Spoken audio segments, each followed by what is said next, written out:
This is Steve Garland, Monday, January 6th. I'm giving you my weekly Virginia Wrestling newsletter.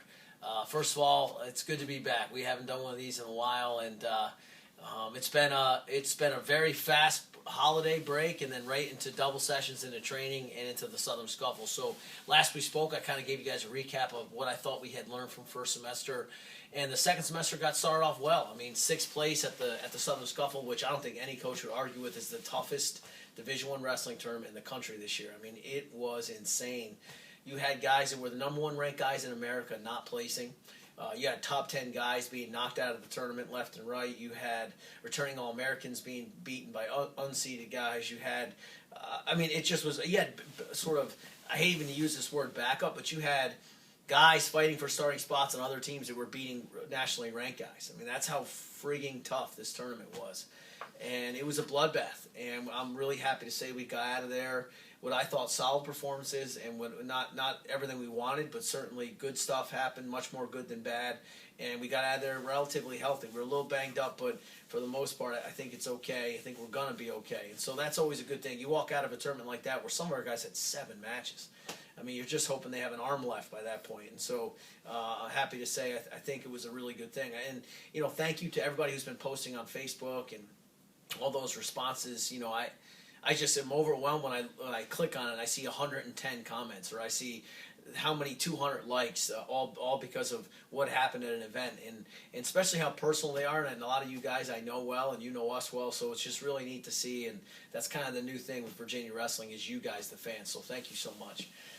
Quickly, Scuffle recap. I'm going to just hit on the main highlights. First one, how can you miss this, is Joe Spisak. Joe Spisak came in as the 12 seed and beats returning All-American from Citadel, who's the young man from Mongolia who wrestles at Citadel, who's a phenomenal wrestler. I think he took like 5th at Nationals last year. The kid's great. He's been last 2 years, he's been ranked in the top 5 both years, and Joe went out and beat him. That was the first sort of kickstart win, big upset win. Then he beats Tyler Small from Kent State, who's a great kid, who's always nationally ranked. Then he goes on and beats the number 2 ranked guy in America, the number 2 guy in the country, returning All-American, Dardanes from Minnesota. One of the biggest wins in program history. I just, even now thinking about, just how amazing it was to see him do that was great. Then he kept it rolling. He went into the finals, and one of the big lessons we talked about with him for the rest of the guys to see is that he didn't care who he was wrestling. He didn't care that it was Penn State, number 1 ranked guy, undefeated. He goes out, wrestles his match, takes him down in late in the third period to go ahead, to tie it up. And essentially the match went into overtime, but because of 4 seconds of riding time, the young man from Penn State, Rutherford, had minute 4 riding time. So Joe almost, when he got the takedown, he had this much, 4 seconds to go, and he would have won 4-3 with the riding time point. It's 4-4, and he gets taken down in overtime. So he was 4 seconds away from beating the number 1 ranked guy in America. I don't know about you guys, but I think that's pretty special. So we're really proud of Joe. He's the guy that should get the lion's share of the praise from this weekend. And the key is going to be consistency now, because here's the thing. A lot of people were asking about him down at the tournament. And I'm like, I've been telling everybody he's been good. He is good. He beat the start of the season off with 2 top 12 wins. He had a bad day up in Northeast Duels. He had a bad day. He had bronchitis. He didn't wrestle well, and he didn't get the wins that we think he should have got. And not take away from anybody he wrestled, but that's what he's capable of. Then he goes out to Vegas and wrestles Devin Carter, one of the best wrestlers pound for pound in the nation, and then loses to the number 10 guy in the country, Laser, and he was beating him the whole match and got put to his back right at the end. So he's been right there all year, and so this isn't a shock to us, and hopefully it's not. I don't think it's a shock to him, and he can keep it going. Gus Seiko. Gus, we rested at Vegas because of a knee injury. He came back and was healthy, looked great, had a ton of wins. He had a ton of pins. He ended up winning the most falls, the least amount of time award, which is a big award at tournaments, as you guys know, and took 4th place. We didn't wrestle him for 3rd and 4th because he was banged up, but I think he really climbed another step this weekend. The big match for him was the Kindig kid from Okie State. He had a single leg to tie up the match that he didn't finish, and so the lesson for him, the lesson for the whole team, is we got to sweat those details. I mean, that's a shot. It's one of his best shots. He has to finish that. Even though this young man was really good defensively, he's got to make that shot happen, and we think it's a different match. So he's got things to work on, but overall, he beat a bunch of nationally ranked guys, had a bunch of pins, did a great job. Nick Solzer. Nick, we've been looking forward to Nick wrestling Caldwell from Okie State for a long time. He beat a really good kid, Turk Talk, Lusendorf, another Mongolian from Citadel, in the quarterfinals. It was a really good win. He beat him 8-4. In the semis, he lost 2-1 on a riding time point to Caldwell. We feel like he really pressed the action. Caldwell's a really strong, really good wrestler, returning NCAA runner-up.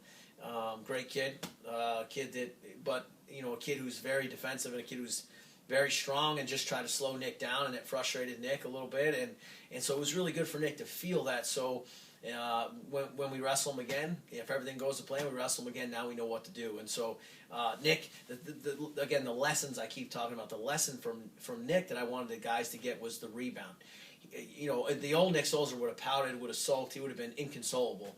He walked off the mat, he looked right at me, he said, "Coach, I'm going to be okay." And he said a couple things to himself, he got himself together, goes out there for the third and fourth place match and beats the guy ranked 8th in the country 11-2. I mean, that's really impressive, and I don't know if anybody really truly realizes how hard it is to come back from a heartbreaking loss. We've been looking forward to wrestling Caldwell for a year, and so he was heartbroken, but he didn't let it affect him. He went out and did his job, and I really want the other guys on the team to learn from that and us to praise him for it. John Fauci, back healthy again.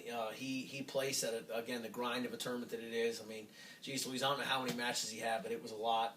And it was just really good to see John wrestling and hitting really cool things. And he had some good, solid wins. And it was just nice to see John back. He's been struggling with a lot of things this year. And to see him out there being the John Fauci that we've come to know and love was really neat. So hopefully that'll continue as well. Ethan Hayes. Ethan placed at Vegas, and now he's placed at the Scuffle. So he's placed at 2 of the toughest tournaments in America. What can he say about the kid other than he just keeps getting better every time out there? He keeps improving in every position, whether it be scrambling, defense, top, shots. I mean, he beat some really good kids at that tournament. I don't know if you guys seen the results. He wrestled, I think, 7 times as well. Especially in particular, there's one match he wrestled a stud from Missouri, and in a scramble was able to come out on top, and he got the fall. Huge pin for his career, huge pin for his confidence, and a lot of wins like that for him. And there was others too. I mean, Stephen Doty. You can talk about Martinez, the match Joe Martinez had with Gilbon from Penn State, who would end up being in the finals. He was beating him the whole match. He got taken down with less than 30 seconds left. I mean, that's how good Joe Martinez is. So there's a lot of things to build on. Again, I think it was a lot more positive than negative. But that said, I'm a detail guy, and there's a lot of things we need to fix in that room. But that's the time of year it is. I'll give you a quick preview. We're #1 seed at the Virginia Duels, which means nothing. We beat the #1 seed there last year, but it is what it is. We're happy about it. The brackets are on virginiaduels.org. I believe you can check them out. Please support us down there. Please be following. We're going to try to put together another run like we did last year.